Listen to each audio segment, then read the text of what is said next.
Hey there, welcome to Worldwide Wiggy. My name is Doreen. Hi, I'm James. And we're here to do our weekly podcast. And today we're going to talk about Carnival Cruise and their new rules on cruising that they're putting into effect. So let's talk about it. A lot of social media on this stuff on TikTok and some of the other social media platforms about their recent changes. And we want to talk about them. Now, just in case, if this is your first podcast with us, we want you to subscribe because it's free. And we also have a regular newsletter that comes out on Substack, so make sure you subscribe there as well. It's free to you, where we try to bring you up to date on all of the travel stuff. But we like to take a little different twist because James and I are really travelers that just like to go anywhere, and we are very improv when it comes to our travel destinations. And we're not big cruisers either. So we've just had our first couple of cruises within the last couple of years, and we like to share what we come across. Now, I will full disclosure, we are not Carnival cruisers. We have never been on a Carnival cruise. Our favorite cruise line is Azamara. Yeah, Azamara is definitely geared towards our type of audience. Right, definitely what James and I prefer. I just recently did a Holland America cruise for the first time. I have 3 cruises under my belt. James has 2. And one of the things that we've really realized is that everyone has a different cruise palette. So I think that when you are, like we were just talking about this the other day, where James and I are destination cruisers. We don't book a cruise just to sit at the pool or go to the Bahamas and sit on a beach. Or go to the spa on the boat. Right. That's not our thing. We are destination cruisers, which means that we look at where the boat's going and what we can do and see when we hit these places. It's really a hotel for us while we explore the destination that the boat is going to. And that's really why Azamara to us is perfect, because we like to go and explore where they really market as an intensive type of cruise ship, and they're all about it's a smaller boat, smaller people, or smaller amount of people, not smaller people, smaller amount of people on the boat. Their boats, they have 4 boats, and they don't get any bigger than like 750. So, they really get into the smaller ports like Seville, Spain, and you don't have to tender there. And that's really their MO. And longer stays in each port. Yeah, they really work towards longer stays so that you're in port from either an overnight, like when we did our first cruise with Azamara, we did a UK tour, and we were in Dublin for 2 nights. So we were really able to explore Dublin, and the boat was our hotel. We didn't have to stay anywhere. We were able to go and do what we wanted, and then we left really late on night number 2. So that's why we like Azamara. We're not into, I don't really care about how old a ship is or how dated it looks. As long as my room is comfortable and clean and I have access to a bathroom and great food, I'm fine. Right? Would you agree? Right, and great service. Great service. We're not really there for the entertainment. Azamara is one of our favorites because of the destinations. We like to get off the boat and enjoy, and we are often one of the last people to get on board after excursions all day. Azamara also, I will say, does have some families that do go on those trips, but our experience on the 2 cruises that we've been on had a much older crowd. They do not have children's activities on board the Azamara. Your children's activities are restricted to jigsaw puzzles in the library area. Pretty much. Yeah, they don't have like slides, or their boats are just not big enough. They do have a pool, and we had some families that were on with us, but I mean, it's definitely not geared towards a family-friendly cruise because it's all about the destination. So if you're a family that wants to take your kids on a great historical or immersive experience, then Azamara is for you. It's built for the destinations. That's what they cater to. And I would say that's what we enjoy. James's parents were cruising for years when they were alive. They would always invite us, and James and I were like, no, we have absolutely no interest. They would always go on the same ship or the same itinerary every year down to the Bahamas, and that was their thing. They love the casino. They love sitting at the captain's table, right? They love their pictures. They love their formal nights. They wouldn't always get off the boat. They would do the trivia. They would do the trivia and that, bingo. Right. That was their thing. That's how they cruise. That is not how we cruise. We just don't. That is not. I have no interest in doing a cruise like that ever. And we're also not the type of people that go on the 4-day booze cruises that just go out to sea, maybe hit one port and come back, and you're there for the party on board the ship. The experience of having catered food and drink and buying the extra drink packages and partying it up by the pool in tropical setting. If you want to do that, that's the great thing about traveling is there's so many cruise ships out there that you can find a cruise ship that's going to be what you want it to be. And Royal Caribbean's another one. They kind of cater to the family, right? They cater to the family. So Carnival came out with a whole bunch of new rules that are effective June of 2025. And there's all kinds of social media about it. So we wanted to talk a little bit about what this is. So the first rule is curfew. What is it? They read it as, if you're 18 years old, you have to there's a curfew of 1 a.m., which I'll be honest with you, with a 20-year-old daughter, that's pretty dang generous. You want to read the rules specifically as it says? The rule says guests under 18 must follow a 1 a.m. curfew in public areas unless accompanied by an adult age 21 or above. Right. And I don't think I really don't feel like that is unusual. I don't think that that's unreasonable. I think 1 a.m. actually is kind of late for somebody who's underage running around the boat. Well, an adult, 18 is an adult, but they can't drink and they're not supposed to be gambling and stuff. So it's like, what can they be doing? Yeah, what are you doing on a boat at 1 o'clock in the morning? I just don't even. Right. It's time for bed. Right. Exactly. So I don't feel that that's an unreasonable rule. What's the next one? The next rule is age policy. Solo cruisers must be 21 or above or sail with someone 25 or above. Teens aged 18 to 20 must be booked with a guardian. Okay, so I have to tell you that I'm fully in favor of this. Having just gone on a cruise with my daughter who is 20, I would say absolutely 100%. You are not going to find in the travel industry, they are not able to rent a car. They are not able to rent a hotel room until you are over the age of 21. And some of the Airbnbs are even more strict about that. Stricter than, 21. Some of them want even older when it comes to like an Airbnb or a Vrbo that you're renting. So I don't feel that that's unreasonable. No, I don't think that's unreasonable either. It's just, it's geared towards, it's similar to the rules that you're now seeing in shopping malls. You want somebody there that's responsible, that in theory responsible, that will be supervising somebody who is younger, who maybe, not have the impulse control or the maturity to be responsible in those situations. And I'm going to tell you, I know that there are parents out there that let their 18 plus do whatever they want. I think you have to be respectful of other guests. I would love to hear your comments. So if you're watching this and want to give a comment, throw it in the comment section. Cause I would love to know what you all think about that rule. But I feeling that I just got off a cruise with my daughter who's 20. I don't really feel that that's unreasonable.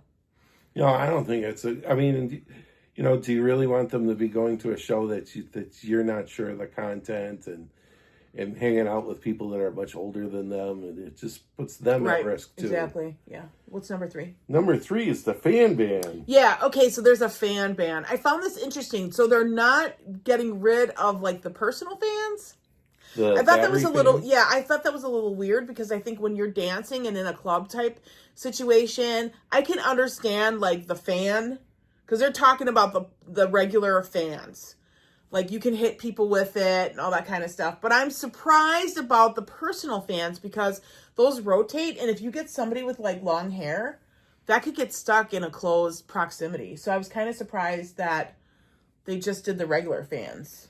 Yeah, I was if they're worried about a weapon or something, I can't imagine a little personal fan wouldn't be a problem either. But Well, and I'm just looking at it from a perspective of, Just I close mean, look at this. proximity. Like, I have my braid, and, if someone's close to me, it could very easily get caught. And there, I don't know. So there's a fan ban now. What was next? The pool chair rule. Oh, this is really interesting. Go ahead and read the pool chair rule. The pool chair rule is leaving your chair unattended for over 40 minutes. The crew may remove your belongings to free up space. Now, this is something that's on pretty much every ship now, isn't it? I mean, I don't know, 40 minutes. 40 minutes is kind of fast. Yeah. I mean, I think that this is really more geared to the ships that have like more people on them. I'm used to 700 people.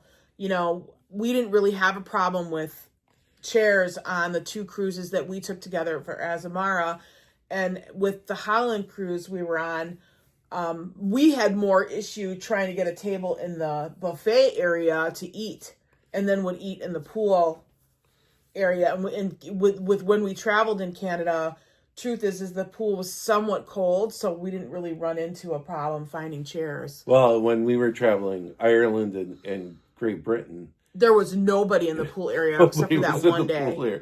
Most so of the this time is it was really rain. not something that we truly have an issue with. I think 40 minutes is a little bit fast, because if you're in the pool, like, why wouldn't I get it. It's based on people. I was watching a social media thing where this woman was like, you should have like an anonymous like tip, where you get like rewards points when you're tipping people that have had their chairs for too long.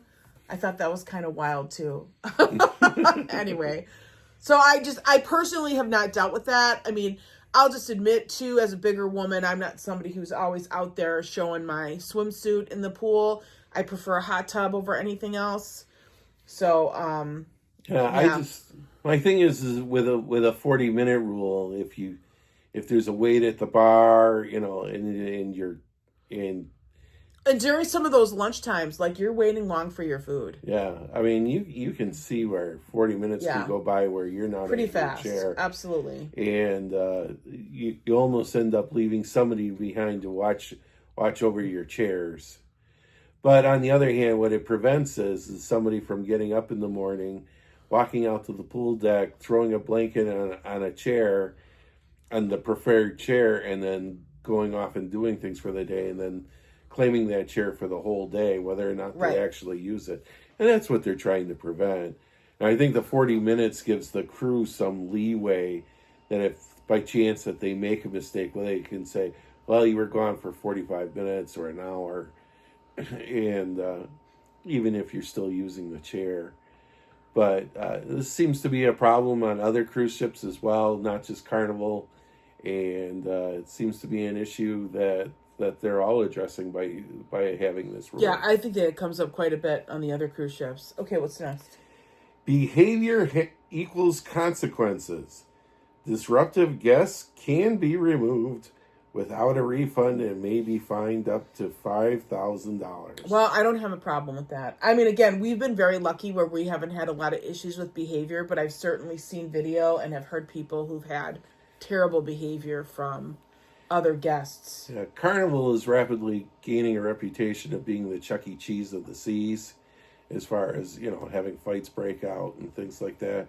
Fair or unfair, you can say, well, given the number of ships that they have versus the number of incidents, it's pretty unlikely that you're going to see something like that. You're going to see it on anything like that when there's a lot of booze and a lot of catering. I just really think that it's not necessarily the cruise line. It's it is how they treat those offenders. But I think that, depending on the type of cruise that you're on, if you're going to be drinking a lot of booze, you're going to have people that are going to be I think that really is what it comes down to, is what is the type of cruise that you're on. Mm-hmm. Are you on a destination cruise that's going to hit all these wonderful cities and that's why everybody's on board? Or it's a golf cruise, for example, and all those golfers are there to go golfing every day.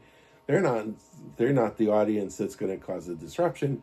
Whereas if you're going on a cruise that attracts a lot of bachelor parties and bachelorette parties and wild celebrations, because it's just going out to go drink and party, it's a party boat. then you're going to have more incidents, and it's just the way it is. Um, I think that in the case of Carnival, they've decided that they have a reputation problem, and they're going to crack down on it. What was interesting to me was Emma Cruises, when another YouTuber. Yeah, she's another YouTuber. If you really want to learn a lot about her cruises, we watch her a lot. She has traveled all over on very many cruises. And one of the things that she said that she saw on a Carnival cruise that she's never seen on any other type of cruise ship was a listing of the rules, and in the rules it said, "Keep your hands to yourself." Now, it seems to me a very basic rule: keep your hands to yourself, right? And it shouldn't have to be posted anywhere. No, but that is the problem that Carnival seems to be addressing, right? So, and then the final rule is the boarding requirements: check in online by midnight before sailing. So that's not unreasonable. I don't think that's unreasonable either. And Since I do like you're it checking in the day before for your airline, I hope. Right, and I do like the fact that a lot of the cruise ships have the apps. Azamara does not have an app. That's probably a con with them, is they don't have an app for their cruise. But most of the big lines have the apps, and that makes it a lot easier that you've got all that stuff right online for you. Yeah, so it's, again, it just seems like that they're trying to address a problem with Carnival, right, that they have a reputation now. I would imagine that other cruise ships are starting to look at the problems that they're having. I mean, it's inevitable. You have a ship full of 7,000 people or whatever pulling into a port. Some of these ships. There was one Carnival cruise that Emma Cruises was talking about again, where they had a 3-hour embarkation. 3 hours to get on board a cruise ship. That's a lot. That's a long time. Yeah, the Holland cruise I was just on, my daughter and I literally walked right on. We came whenever we wanted. It was like an open embarkation. They gave you a huge, giant window of time, and we spent the morning in Quebec, and then just got our Uber and went to the port and got in and walked right on. There was like no problem. Our luggage arrived really fast. So yeah, she had a 3-hour embarkation she was talking about.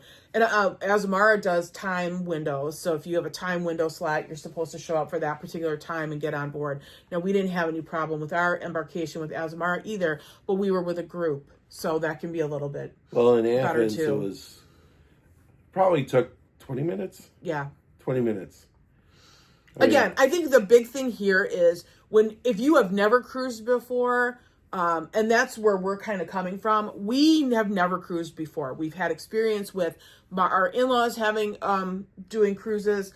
I think you really have to think about like what kind of cruise that you want. And that's what's great with working with a travel advisor. I am a travel advisor, but working with a travel advisor, they can steer you into what you're looking for, whether it's a family cruise, whether it's an anniversary trip, maybe it's just the two of you, maybe you're somebody like us where we're destination cruisers. We like to go and have the experience. You need to know that ahead of time as far as what you want. There's nothing wrong with wanting what you want on a cruise. And there's so many cruise ships available and different lines and what they offer that you can find something that will meet your needs. If you just want to get on a boat, and pricing too, you can find all kinds of discounts online today. If you're somebody that just wants to go, even with those intercontinental, like when they're just crossing the ocean to get from one place to another, they'll open up the cruise for you to come and get on, and you can get a really great price if you're okay with just sailing. Yeah. And then you can just enjoy all the amenities on the ship and the pool and everything. And maybe they're it's a warm destination, and maybe there's one stop and one port, and you can get like an amazing price, and you just need a vacation away from whatever. Hey, that's okay too. And you need to think about exactly what it is that you want to see if you're choosing it by destination as well. We were just listening to another podcast that talked about if you're going to Alaska, right, for example. What do you want to specifically see? And that goes back to like you and I picking like one thing that's a must on all of our trips, and then we build our trip around that, right? So if you're somebody who's going to Alaska and Glacier Bay is a must for you, there are only 4 cruise lines that go into Glacier Bay.